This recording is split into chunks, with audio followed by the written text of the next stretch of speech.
আমি BMC চন্দ্ৰনাথ শৰ্মা উচ্চতৰ মাধ্যমিক বিদ্যালয়ৰ ৮ম শ্ৰেণীৰ ছাত্ৰী। আমি আজি এটা প্ৰজেক্টৰ বিষয়ে ক'বলৈ লৈছোঁ, যিটোৰ নাম ভূমিকম্প ডাষ্টাৰ।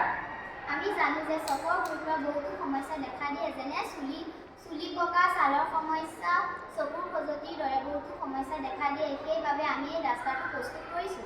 ইয়াৰ বাবে প্ৰয়োজন হোৱা বস্তুসমূহ হৈছে এটা ডাষ্টাৰ, এটা মটৰ, এখন ফেন, এটা ছুইচ, এটা ৯ ভল্টৰ বেটাৰী, এখন জাল আৰু এখন কটন কাপোৰ।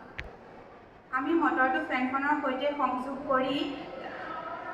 কৰি ডাষ্টাৰটোৰ ভিতৰত লগাই ডাষ্টাৰটোত কিছু সৰু সৰু বিন্ধা কৰিম আৰু ডাষ্টাৰটোৰ পিছফালে বেটাৰীটো লগাই ইয়াক আকৌ মটৰৰ লগত সংযোগ কৰিম।